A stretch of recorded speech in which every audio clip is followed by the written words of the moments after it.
हे म्हणायचं राहिलं. जय बोलो कुंद कुंद आचार्य चे देव की जय बोलो अध्यात्मूर्ती अमृतचंद्र आचार्य देव की जय बोलो परम पूज्य जयसेन आचार्य देव की जय बोलो चारित्र चक्रवर्ती समाधि सम्राट आचार्य शांती सागर जी महाराज की जय बोलो प्रातः स्मरणीय गुरुदेव समंत भद्रमुनि महाराज की जय बोलो परम पूज्य आचार्य प्रवर 108 सुंदर सागर जी महाराज की जय बोलो परम पूज्य मम दीक्षा गुरु वात्सल्य सिंधु आचार्य सुयस सागर जी महाराज की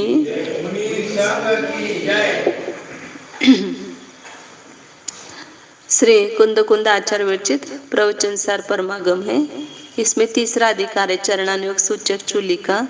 इसमें 238 नंबर की गाथा कल अपन ने देखी थी कि उसमें आगम ज्ञान तत्व श्रद्धा और संयतपना तीनों होने पर भी ये भेद रूप तीनों है, लेकिन आत्मज्ञान आत्मानुभूति रूप अभेद रत्न त्रय स्वरूप नहीं है, तो वहां पर मोक्ष मार्ग का साधकतमपना नहीं है, मतलब उसके होने पर ही साधकतमपना है, ऐसा बताया था। एक बार गाथा जयसेनाचार्य की टीका पढ़ते हैं, उसकी उत्थानी का परमागम ज्ञान तत्वार्थ श्रद्धान संयतत्वानां भेद रत्न प्रिय रूपानां मेलापक अपि यद अभेद रत्न प्रियात्मकं निर्विकल्प समाधि लक्षणम आत्मज्ञानम निश्चयेन तदेव मुक्ति कारणम इति प्रतिपादयति। परमागम ज्ञान मतलब अध्यात्म विषय ग्रंथों का भी ज्ञान है, तत्वार्थ श्रद्धा है और संयतपना। इस प्रकार भेद रत्नत्रय रूप का मिलाप होने पर भी व्यवहार रत्नत्रय भेद रत्नत्रय का मिलाप होने पर भी अभेद रत्नत्रय स्वरूप निर्विकल्प समाधि जिसका लक्षण है, ऐसा आत्मज्ञान निश्चय से वही मुक्ति का कारण है। निर्विकल्प समाधि रूप जो आत्मज्ञान है अभेद रत्नत्रय स्वरूप वही मुक्ति का कारण है, ऐसा बताते हैं। गाथा पढ़ते हैं। जम अन्नानि कम्मं खवेदि भवसय सहस्र कोटिहिं तम नानीति गुत्तो थवेदि उत्सासमेतेन। इसका खुलासा करते गाथा में, इसमें टीका में निर्विकल्प समाधि रूप निश्चय रत्न क्रियात्मक विशिष्ट भेद ज्ञान अभावात् अज्ञानी जीवः यत् कर्म क्षपयति। निर्विकल्प समाधि रूप निश्चय रत्नत्रय स्वरूप जो विशिष्ट भेद ज्ञान है, उसका अभाव होने से कौन है वह? अज्ञानी है न, अज्ञानी जीव। यत कर्म क्षपयति, जिस कर्म का क्षय करता है। वाभी कर्मभूता भी हम्म भव शत सहस्र कोटि भी किस साधन के द्वारा? तो लाख करोड़ भवों के द्वारा वह जिस कर्म का क्षय करता है। तत् कर्म ज्ञानी जीव त्रिगुप्ति गुप्तः सन क्षप्यति उच्छ्वास मात्रेण इति। उस कर्म को, मतलब उसने लाख करोड़ वर्षों में जितने कर्म की निर्जरा की, उतने कर्म को ज्ञानी जीव, मतलब निर्विकल्प समाधि रूप निश्चय रत्नत्रय में स्थित जीव, तीन गुप्ति से गुप्त होता हुआ एक उच्छ्वास मात्र से, एक श्वास में ही उतने कर्म का क्षय करता है। मतलब इससे वो अब आगे बताएंगे भाव। परमागम अभ्यास बलेन यद सम्यक परिज्ञानम तथा ये श्रद्धानम व्रतादि अनुष्ठानम च इति प्रियम तत् त्रिय आधारेण उत्पन्नम सिद्ध जीव विषये सम्यक परिज्ञानम श्रद्धानम तद्गुण स्मरण अनुकूलम अनुष्ठानम च इति त्रियम तत् त्रिय आधारेण उत्पन्नम विशद अखंड एक ज्ञानाकारे स्व शुद्धात्मनि परिचित्ति रूपम सविकल्प ज्ञानम स्वशुद्ध आत्म उपादेयभूत रुचि विकल्प रूपम सम्यक दर्शनम तत्र एव आत्मनि रागादि विकल्प निवृत्ति रूपम सविकल्प चारित्रम इति त्रियम। ये सब यहाँ इसमें आ गया पहले व्यवहार रत्नत्रय में, भेद रत्नत्रय में। बाह्य विषयक परमागम के अभ्यास के बल से, मतलब शास्त्र का अभ्यास किया तो उसके बल से क्या होता है? उत्पन्न सम्यक परिज्ञान, वस्तु स्वरूप का यथार्थ ज्ञान होता है। उसी प्रकार उसका श्रद्धान होता है और व्रतादि का अनुष्ठान करता है। ये तीन हुए परमागम के अभ्यास के बल से उसको। ऐसे यह मिथ्यात्वस्था में भी होते हैं, मतलब सम्यक परिज्ञान, श्रद्धान। श्रद्धान मतलब एक इसके प्रति एक विश्वास आता है, ऐसे अनुभूति पूर्वक श्रद्धा नहीं, मतलब सामान्य श्रद्धा और व्रतादि का अनुष्ठान, ये तीन उत्पन्न होते हैं। फिर उन तीनों के आधार से क्या उत्पन्न होता है? सिद्ध जीव विषय सम्यक परिज्ञानम, सिद्ध परमात्मा का यथार्थ ज्ञान होता है कि जैसे शुद्ध आत्मा का स्वरूप वैसा है शुद्ध जीवों का स्वरूप है। तो उस तीन के आधार से, मतलब जो व्यवहारों परमागम के ज्ञान से उत्पन्न हुआ ज्ञान, श्रद्धा और व्रतादि अनुष्ठान है, उन तीनों के आधार से सिद्ध जीव विषय सम्यक परिज्ञान, श्रद्धान और उनके गुणों के स्मरण के अनुकूल अनुष्ठान, मतलब उनकी सिद्धों की भक्ति इत्यादि, ये तीन उत्पन्न होते हैं। मतलब वो और व्यवहार इस उससे आगे का ये मतलब क्रम से स्टेप्स कैसे है वो बता रहे हैं। फिर उस तीन के आधार से, और वास्तव में जब सिद्ध जीवों का अपने को ज्ञान होता है ना, तो वो जो जानदि अरंतम का है ना, उससे भी मुझे सिद्ध जीवों का ज्यादा ये होता है। सिद्ध के एक श्लोक लेकर के बैठते हैं ना, तो जैसे सिद्ध वैसा मैं, ऐसा जब करते हैं ना, तो और अपने आत्मा का ज्ञान होता है, प्रकट होता है। तो वो सिद्ध जीवों के बारे में जो ज्ञान, श्रद्धा और अनुष्ठान होता है, उससे क्या उत्पन्न होता है? विशद अखंड एक ज्ञानाकार स्वशुद्धात्मनि परिचित्ति रूपम। विशद अखंड एक ज्ञानाकार रूप ऐसा अपने शुद्धात्मा में परिचित्ति रूप सविकल्प ज्ञान, वो भी जैसा सिद्ध है वैसा मैं हूँ, ये सविकल्प ही ज्ञान हो रहा है, उसको भेद रूप ज्ञान है। और स्वशुद्धात्मा के उपादेय भूत रुचि विकल्प रूपम सम्यक दर्शनम, ये सब विकल्प रूप ही क्या है? सम्यक दर्शन है। और तत्रैव आत्मनि, उसी आत्मा में रागादि विकल्पों के निवृत्ति रूप सविकल्प चारित्र, इस प्रकार ये तीन उत्पन्न होते हैं। मतलब क्रम से होता है। सिद्धों के श्रद्धा ज्ञान चारित्र से अपने शुद्धात्मा संबंधी भेद रूप संज्ञान, श्रद्धा और चारित्र, यहाँ तक भी कितनी बार आते हैं। लेकिन फिर आगे इन तीनों के प्रसाद से क्या उत्पन्न होना चाहिए? निर्विकल्प समाधि।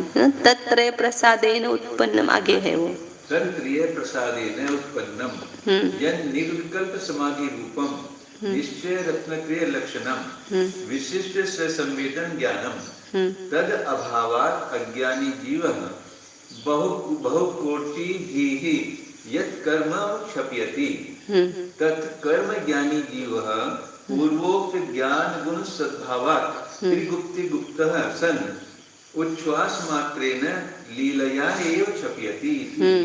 मतलब यहाँ तक भी सविकल्प चारित्र तक इसको अज्ञानी ही कहा। ये जो तीन बताए ना कि परमागम के अभ्यास के बल से सिद्ध संबंधी ज्ञान श्रद्धान, उससे शुद्धात्मा संबंधी सविकल्प ज्ञान श्रद्धान चारित्र, यहाँ तक उसको अज्ञानी ही कहा। और जो निर्विकल्प समाधि रूप निश्चय रत्नत्रय परिणत जो विशिष्ट ससंवेदन ज्ञान है उसको ही उन्होंने ज्ञानी कहा, वही ज्ञानी है। इसमें ये कह सकते हैं कि ऐसे निर्विकल्प समाधि तो हर समय नहीं होगी। हाँ, नहीं होगी, वो विशिष्ट जिस समय होगी उस समय कोटि जन्मों की जैसे भी कर्म क्षपना होगी। बराबर। उस तीन के प्रसाद से उत्पन्न निर्विकल्प समाधि रूप निश्चय रत्नत्रय जिसका लक्षण है विशिष्ट संवेदन ज्ञान, उसके अभाव से अज्ञानी जीव लाखों करोड़ों वर्षों में जो भवों में जो कर्म क्षय करता है वह कर्म ज्ञानी जीव पूर्वोक्त ज्ञान गुण सद्भावात निर्विकल्प समाधि रूप निश्चय रत्नत्रय लक्षण विशिष्ट ससंवेदन ज्ञान के गुण के सद्भाव से तीन गुप्ति में गुप्त होता हुआ उच्छ्वास मात्र से लीलया एव क्षपयति, लीला मात्र से उसका क्षय करता है, उसको कोई कष्ट भी नहीं होता है। एक क्षण में कितना आनंद आता है तो उसमें होता है, कुछ समझ में भी नहीं आता ना, सहजता से होता है। ततः ज्ञायते परमागम ज्ञान तत्वात् श्रद्धान संयतत्वानां भेद रत्नत्रय रूपानां सद्भावे अपि अभेद रत्नत्रय रूपस्य ससंवेदन ज्ञानस्य एव प्रधानत्वम्। इसलिए जाना जाता है कि परमागम का ज्ञान तत्वात् श्रद्धान और संयतपना रूप जो भेद रत्नत्रय उसका सद्भाव होने पर भी अभेद रत्नत्रय रूप ससंवेदन ज्ञान की ही प्रधानता है। वो है तो ज्ञानी है, वो नहीं है तो ज्ञानी नहीं है। ऐसा भी वो ले सकते हैं कि यहाँ पर मतलब जैसे चतुर्थादि गुण स्थान में वो भेद रत्नत्रय में स्थित है तो वो भी अज्ञानी ही है। जैसे सूक्ष्म पर समय कहते हैं ना उसको, मतलब जो निर्विकल्प समाधि में परिणत हुआ है वही ज्ञानी है, बाकी सब अज्ञानी है। मतलब जब वो बाहर उपयोग रख करके राग द्वेष आदि कर रहा है तो उस समय वो अज्ञानी ही है। निर्विकल्प समाधि जब मेरा जब रत होता है तभी उसको ज्ञानी कहेंगे। वो दोनों तरफ से उत्कृष्ट। हाँ बराबर। सूक्ष्म पर समय संज्ञा दिए ना उसको, सूक्ष्म पर समय कहा है, तो वो भी तो मैंने समय दृष्टि को ही सूक्ष्म पर समय कहा है।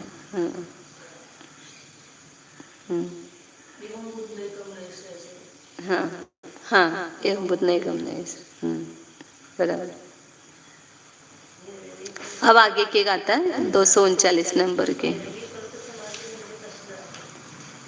आपल्या आत्मस्वरूपामध्ये लीन होणं त्याला निर्विकल्प समाधी म्हणतात। शेवटची सलेखन नव आता सुद्धा होते ती निर्विकल्प समाधी। आगे अर्थात आत्मज्ञान शून्यस्य सर्व आगम ज्ञान तत्वात् श्रद्धान संयतत्वानां योगपद्यम अपि किंचित अकिंचित करम इति अनुशास्त्री। ये अकिंचित कर शब्द अनेक जगह आता है, उसमें समय सार में भी है ना, अध्यवसान अकिंचित कर है, कुछ काम नहीं करने वाला है। और यहाँ पर सर्व आगम ज्ञान है, तत्वार्थ श्रद्धान है और संयतपना है। 11 अंग का पाठ्य भी है, तत्वार्थ श्रद्धान भी है और संयतपना भी है, लेकिन आत्मज्ञान से शून्य है, आत्मज्ञान से रहित है। तो ये तीनों की युगपत्ता होने पर भी, पहले तो ये सिद्ध किया था कि तीनों की युगपत्ता में ही मोक्ष मार्गपना है। अब ये तीनों की युगपत्ता होने पर भी आत्मज्ञान से रहित है, आत्मज्ञान से शून्य है, तो वे अकिंचित कर है, कुछ भी काम करने वाले मतलब मोक्ष देने वाले नहीं है। काम क्या है? तीनों का रत्नत्रय का मोक्ष देना, लेकिन वो आत्मज्ञान से रहते वो मोक्ष की प्राप्ति नहीं कराएंगे, वो मोक्ष मार्गपना भी नहीं प्रकट होगा उसमें, ऐसा बताते हैं।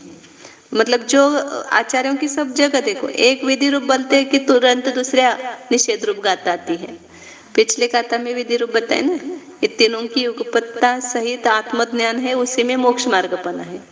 अरे तीन की युगपत्ता होने पर भी उसमें रहित है तो वह मोक्ष मार्गपना नहीं है, वह किंचित करे, कर्म की निर्जरा करने वाला नहीं है।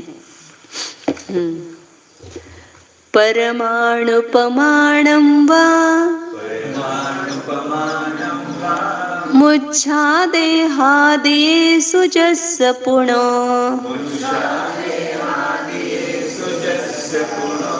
विच्यति यदि सो सिद्धिं न लहति सौवागमधरो वि।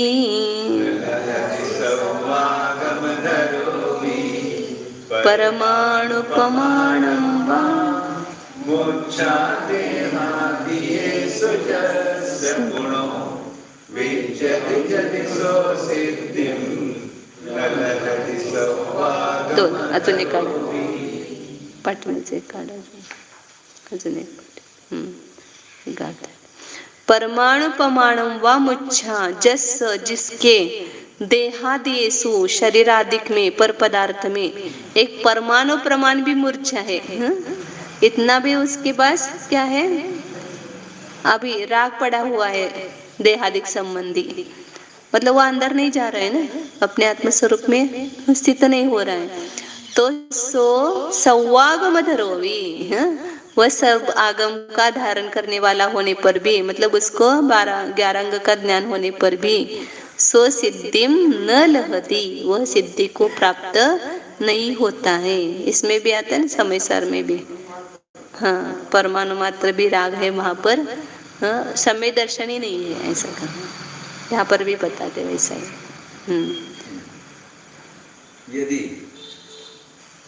करतलामल की कृत सकल आगम सार्थया भूत भवत भावी च स्व उचित पर्याय विशिष्टम अशेष द्रव्य जातम जानन्तम आत्मानं जानन श्रद्धानः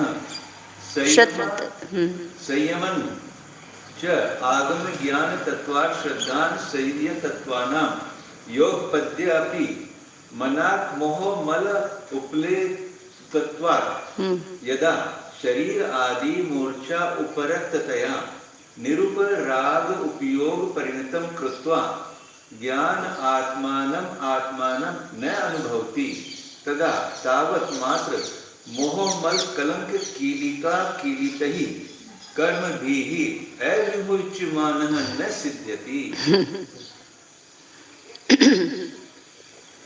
यदि करतल आमल की कृत सकल आगम सारतया, स्पष्ट बताते हैं आगम का सार कैसा, हाथ पर रखे हुए आंवले के समान संपूर्ण आगम को उसने कर लिया है, संपूर्ण आगम को स्पष्ट रूप से जान रहा है। देखो कैसी मतलब ये रहती है, अपने को तो बाहर से ऐसा दिखाई देगा कि इतने बढ़िया प्रवचन कर रहे हैं, इतना ज्ञान है इसको, तो ये ज्ञान ही होगा, ऐसा लगता है ना। तो शास्त्र का ज्ञान होने पर भी उसको आत्मा का ज्ञान होगा, ये कोई नियम नहीं है।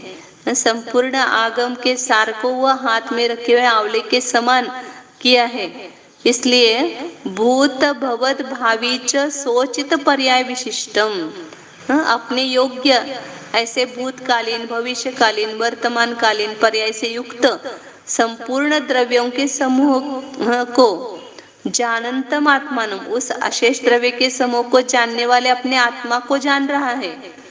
श्रद्धादान, श्रद्धान भी कर रहा है और संयम भी है, तो इसलिए आगम ज्ञान तत्वार्थ श्रद्धान और संयतपना ये तीनों भी उसके पास में है, एक साथ है तीनों पर भी।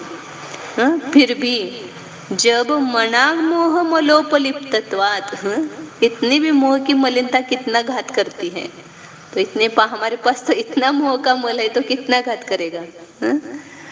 मनाग मोह उपमल उपलिप्तत्वात्, मतलब साधु को भी ऐसा थोड़ा सा भी अंदर में मूर्छा पड़ी हुई है, तो ये साधु की बात चल रही, सब नियों की बात चल रही है, तो अंदर में इतना भी मोह रूपी मल पड़ा हुआ है, तो मोह मना थोड़े से मोह रूपी मल से उपलिप्त होने से, मतलब सहित होने से, जब शरीर आदि मूर्छोपरक्ततया, इस शरीर आदि में मूर्छा से उपरक्त होने से, मतलब शरीर आदि के प्रति अभी मैंपना निकल नहीं रहा, थोड़ा सा किंतु रह गया है।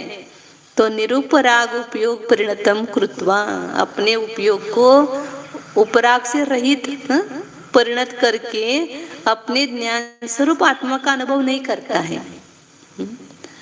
सब उसको पता है, आत्मा शुद्ध है, बुद्ध है, ये शरीर में ये चैतन्य स्वरूप आत्मा है, सब कुछ पता है।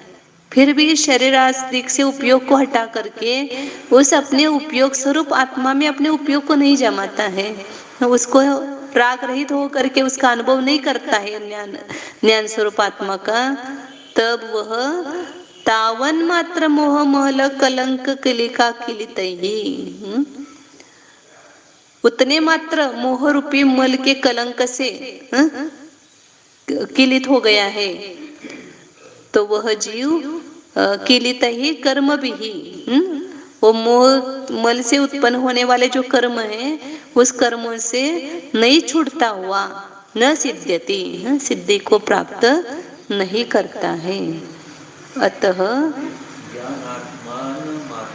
हाँ, ज्ञान स्वरूप आत्मा का अनुभव नहीं करता है। कैसा? निरुपराग हो करके। हाँ, एक तो स्वरूप है ज्ञान स्वरूप, एक आत्मा का अर्थ स्वरूप लेना, आत्मा का अर्थ स्वरूप भी होता है ना। ज्ञानात्मानम आत्मा मतलब ज्ञान स्वरूप आत्मा, नहीं, ज्ञानात्मानम आत्मानम, ज्ञान स्वरूप अपने आत्मा को अनुभव नहीं करता है। कैसा हो करके? उपराग रहित हो करके, अपने उपयोग में राग को हटा करके ज्ञान स्वरूप अपने आत्मा का अनुभव नहीं करता है। तब उतने मोह मात्र मल कलंक की किलिका से किलित हुए कर्म के द्वारा नहीं छूटता हुआ न सिद्ध्यति, सिद्धि को प्राप्त नहीं करता है, अनुभव नहीं करता है। तो अतः आत्मज्ञान शून्यम आगम ज्ञान तत्वार्थ श्रद्धान संयतत्व योगपद्यम अपि अकिंचित करम एव। इसलिए आत्मज्ञान से रहित आगम का ज्ञान, तत्वार्थ का श्रद्धान और संयतपना, ये तीनों एक साथ होने पर भी अकिंचित कर ही है। आत्मज्ञान ही वहां पर मोक्ष का मार्ग है। ये तीन पूर्वक, आत्मज्ञान पूर्वक ये तीनों हो तो वहां पर मोक्ष का मार्ग है। जैसे अथ पूर्व सूत्रोक्त आत्मज्ञान रहितस्य सर्व आगम ज्ञान तत्वार्थ श्रद्धान संयतत्वाना योगपद्यम अपि अकिंचित करम इति उपदिशति। पूर्व सूत्र में बताए हुए आत्मज्ञान से रहित कोई जीव है और संपूर्ण आगम का ज्ञान है, तत्वार्थ का श्रद्धान है, संयतपना है। मतलब तत्वार्थ का श्रद्धान भी उसका विकल्प रूप ही लेंगे, वो भेद रूप ही, मतलब अभेदात्मा का रुचिपूर्वक नहीं है, अभेद रत्नत्रय रूप नहीं है, व्यवहार रूप है तीनों भी। तो ये तीनों एक साथ होते हुए भी अकिंचित कर है, ऐसा उपदेश करते हैं। परमाणु मात्रम वा मूर्छा देहादिकेषु विषयेषु यस्य पुरुषस्य पुनः विद्यते यदि चेत् स सिद्धिं मुक्तिं न लभते। परमाणु मात्र भी मूर्छा किससे संबंधित? देहादिक विषयों में, आदि से सब लेना, शरीर है या बाहर के परद्रव्य है, शिष्यादिक है, तो इन संबंधी जिस पुरुष के मूर्छा विद्यमान है वह सिद्धि को, मुक्ति को प्राप्त नहीं करता है। सर्व आगम धरः अपि इति। भले इसका अर्थ दो प्रकार से लगा सकते हैं, क्या ऐसा भी है? मतलब जैसे ये लोग लगाते हैं कि मतलब ये भेद रत्नत्रय तो छठे गुण स्थान तक भेद रत्नत्रय, ऐसा शास्त्र में भी आया है। समझो कि भेद रत्नत्रय का मतलब छठे गुण स्थान तक है और सातवें गुण स्थान में अभेद रत्नत्रय, ऐसा एक मान करके, मतलब जब तक वह भेद रत्नत्रय में रहेगा, मतलब श्रेणी आरोहण करने के लिए जिस निर्विकल्प समाधि की या भेद रत्नत्रय की आवश्यकता नहीं करेगा, तब तक वो सिद्धि को प्राप्त नहीं होगा। एक ही अर्थ वो लगाते हैं वैसा। और दूसरा अर्थ ये अपन लगाते कि ये मिथ्यात्व अवस्था में ही ये तीनों भी है उसके पास, संपूर्ण आगम का भी ज्ञान है और तत्वार्थ संबंधी ऐसी श्रद्धा भी है ना उसको कि मतलब उसको सही रूप से बताता है और संयम भी है, लेकिन वहां पर आत्मज्ञान नहीं हुआ उसको, अभी तक शुद्ध आत्मा की अनुभूति नहीं हुई है, तो उसको मोक्ष मार्ग प्रकट नहीं हुआ है। ऐसे दो दो अर्थ भी अपेक्षा भेद से लगाने में कोई भेद है। वो भी जब तक मतलब आत्मज्ञान नहीं होगा तब तक वो निश्चय रत्नत्रय को प्राप्त ही नहीं होगा, और निश्चय रत्नत्रय को मतलब एक बार प्राप्त भी हो गया, लेकिन जब तक वो भेद रत्नत्रय में रहेगा, अभेद रत्नत्रय को में स्थित नहीं होगा, तब तक उसको मोक्ष की प्राप्ति नहीं होगी। ऐसा और इसके आगे जब वो अभेद रत्नत्रय में भी है, हाँ और एक जरा सी एक अंश भी मोक्षा है, हाँ 10 गुना स्थान तक भी, हाँ तब भी मोक्ष नहीं होगा। हाँ, तो वही वो लगाते हैं कि वो 10वें गुण स्थान वो थोड़ी भी मूर्छा है तो सिद्ध नहीं होता है, फिर वो 12वें गुण स्थान में जाता है तो ही वो सिद्ध को प्राप्त होता है, ऐसा वो लगाते हैं। अपेक्षा बेसिस दोनों भी मतलब लगा सकते हैं ऐसा। अब भूमिका अनुसार लेते हैं तो सब जगह लगाते हैं। अयम अत्र अर्थः, मतलब ये परमाणु प्रमाण मूर्छा चारित्र संबंधी है कि दर्शन मोह संबंधी है, उसकी अपेक्षा से। तो ऊपर के गुण स्थानों की अपेक्षा से लगाएंगे तो यहाँ पर चारित्र संबंधी परमाणु मात्र भी मूर्छा है, तो भी सिद्ध नहीं होगा। और नीचे के गुण स्थान में, पहले गुण स्थान में तो मिथ्यात्व संबंधी मूर्छा थोड़ी भी है उसकी, तो वह सम्यक दर्शन आदि निश्चय सम्यक दर्शन ज्ञान चारित्र कोई प्राप्त नहीं करता है। ऊपर के गुण स्थान में मूर्छा कैसे लगाओगे? मूर्छा मतलब राग भाव, राग तो वहाँ तो 10वें गुण स्थान तक तो अबुद्धिपूर्वक ही ना, राग है ना वहाँ पर। हाँ, तो वो वैसा अर्थ लगाते हैं वहाँ पर, मतलब दूसरे लोग जो लगाते हो। अपन तो यहाँ सम्यक दर्शन ही नहीं मतलब ऐसा लगाते हैं, तो ऐसा लगाते कि नीचे के लिए जो सब भूमिकाएं जो है 6वां 7वां भी गुण स्थान वो भेद रत्नत्रय का ही मानते हैं। जब श्रेणी पर आरोहण करता है तभी उसको अभेद रत्नत्रय स्वीकार करते हैं। अयम अत्र अर्थः सर्वागम ज्ञान तत्वार श्रद्धान संयतत्वानां योगपद्ये सति यस्य देहादि विषये स्तोकमपि ममत्वं विद्यते तस्य पूर्व सूत्रोक्तं निर्विकल्प समाधि लक्षणं निश्चय रत्न क्रियात्मकं स्वसंवेदन ज्ञानं न अस्ति इति। संपूर्ण आगम ज्ञान तत्वार श्रद्धा और संयतपना, इन तीनों की युगपत्ता होने पर भी जिसके देहादिक विषय में थोड़ा भी ममत्व रहता है, उसके मतलब मुझे तो ऐसा मतलब इधर वो ही सही लगता है कि मतलब जैसे पहले गुण स्थान में जो है उसके देहादिक विषय में थोड़ा भी ममत्व है, तो वह पूर्व सूत्र में बताए हुए निर्विकल्प समाधि जिसका लक्षण है, ऐसे निश्चय रत्नत्रय स्वरूप संवेदन ज्ञान उसको नहीं है, और निर्विकल्प समाधि रूप निश्चय रत्नत्रय ही वास्तव में रत्नत्रय क्या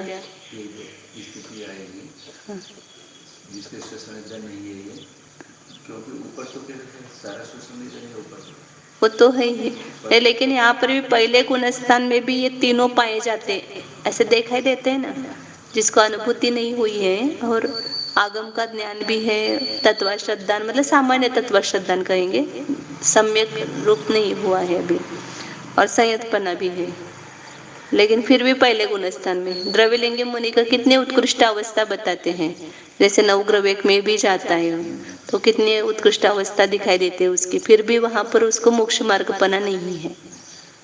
हाँ हाँ हाँ हाँ, भेद रत्नत्रय है। मतलब वहां पर अभेद रत्नत्रय भी है, लेकिन लब्धि स्वरूप रहता है, हमेशा वो प्रकट नहीं होता है, समझो। चौथे पांचवें छठे गुण स्थान में मुख्यतः भेद रत्नत्रय के लिए है, लेकिन उसके लब्धि रूप में वो अभेद रत्न मतलब शुद्धात्मा का श्रद्धा ज्ञान चारित्र भी है उसको, लेकिन उपयोग रूप हमेशा नहीं रहेगा, बहुलता हाँ कभी कभी तो होगा ही उसको।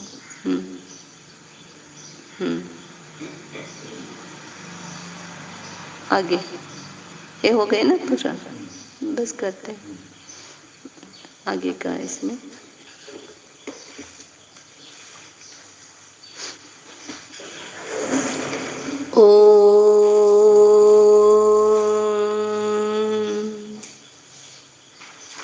आंखें बंद कीजिए, जानिए, स्व को जानिए। इन मिली हुई वस्तुओं में से अपनी बुद्धि में स्व पर विभाग करके स्व को ग्रहण कीजिए। बुद्धि में ये काम हो सकता है, मिली हुई वस्तुओं में भी हम उसको अलग अलग जान सकते हैं। यहाँ पर शुद्ध आत्मा भी है और द्रव्य कर्म, भाव कर्म, नो कर्म भी है। इन चारों का मिश्रण हुआ है। उन मिश्रण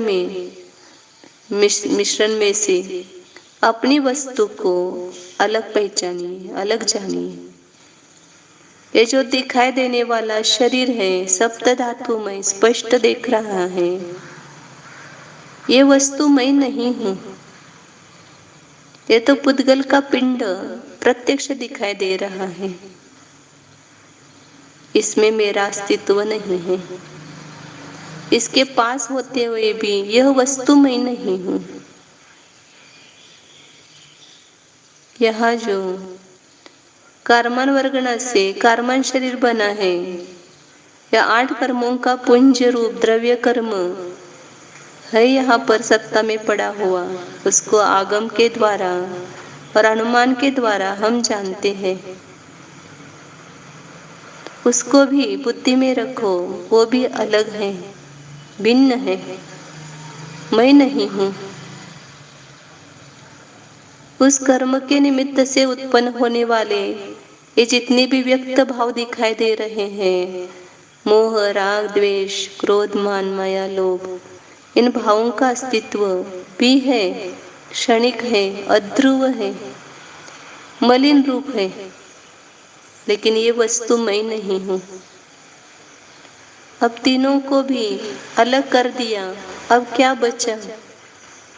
फिर भी एक वस्तु बची है, वह है जो इन सबको जान रही है। नो कर्म को भी जान रही है, द्रव्य कर्म को जान रही है, भाव कर्म को भी जान रही है। ऐसी ज्ञान सत्तामय वस्तु हाँ हाँ है भीतर।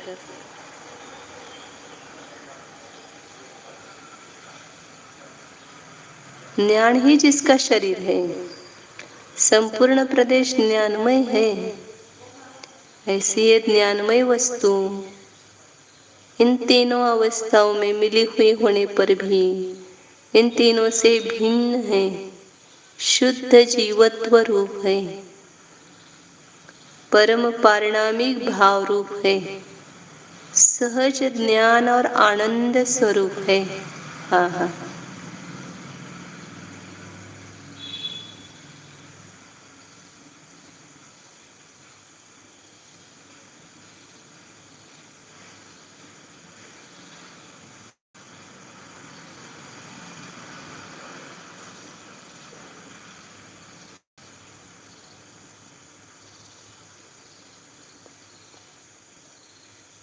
अपने भीतर ऐसी शुद्ध चैतन्य वस्तु को जान करके उसकी ही महिमा लाओ।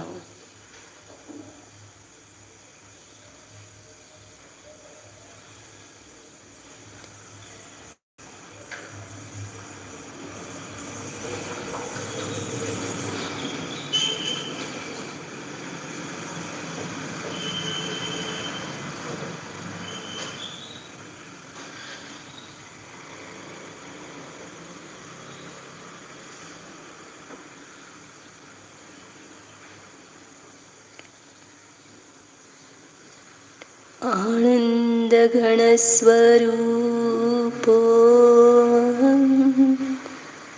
टंकोत्कीर्ण न्यायक स्वरूपो ज्ञानानंद स्वरूपो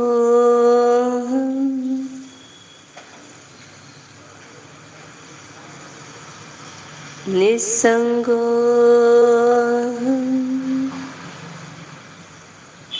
शुद्धोऽहं न्यायकोऽहं निर्ममस्वरूपोऽहम्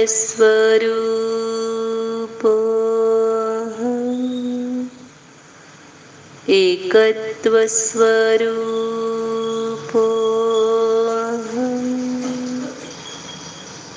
ॐ